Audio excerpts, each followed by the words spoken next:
ប្រវត្តិសាស្ត្រលោកតាឃ្លាំងមឿងមេតបឃ្លាំងមឿងនៅខេត្តពោធិ៍សាត់លោកតាឃ្លាំងមឿងឬអុកញ៉ាឃ្លាំងមឿងគឺជាមេតបខ្មែរដ៏ល្បីល្បាញមួយរូបក្នុងសម័យលង្វែកប្រមាណសតវត្សទី16នៃគ្រិស្តសករាជ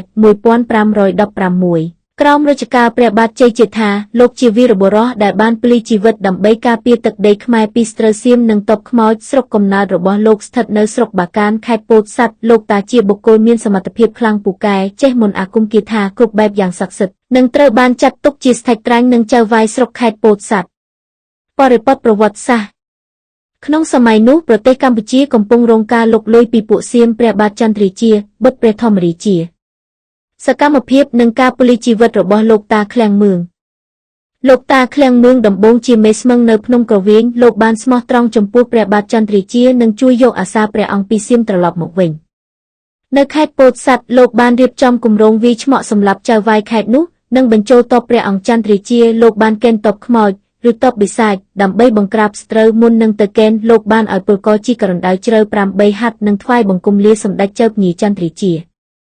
នៅយប់ខែភ្លើងមួយប្រមាណខែពិសាទ័ពខ្មោចដែលលោកកេណ្ឌបានមកដល់ដោយមានសម្លេងពិណពាទ្យនិងស្រែកហ៊ោកញ្ជ្រៀវធ្វើឲ្យទ័ពសៀមចុកពោះនិងរាករូសលោកតាបានលោតចូលរណ្ដៅនោះនិងភ្លីជីវិតទៅកាន់ទ័ពខ្មោចដើម្បីជួយការពារទឹកដីសព្វថ្ងៃទីតាំងនោះនៅភូមិកំពែងស្វាយឃុំស្នាមព្រះស្រុកបាកានចម្ងាយប្រមាណ1 គីឡូម៉ែត្រពីទីរួមខេត្តពោធិ៍សាត់ការគោរពបូជានិងសាសនាជំនឿ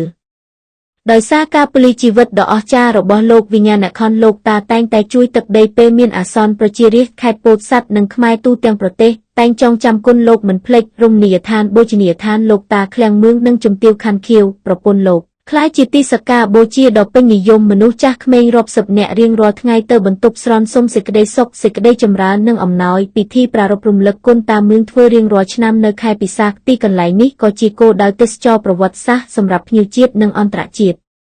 លោកតាឃ្លាំងមឿងជាសញ្ញាសញ្ញាប់នៃវីរភាពខ្មែរដែលបានការពារជាតិដោយស្មោះស្ម័គ្រនិងបូជាជីវិតដល់ទីបញ្ចប់ប្រវត្តិរបស់លោកនៅតែជំរុញចិត្តយើងឲ្យចងចាំអតីតកាលនិងគោរពវីរបុរសដែលបានចម្លងកាត់សម័យលំបាក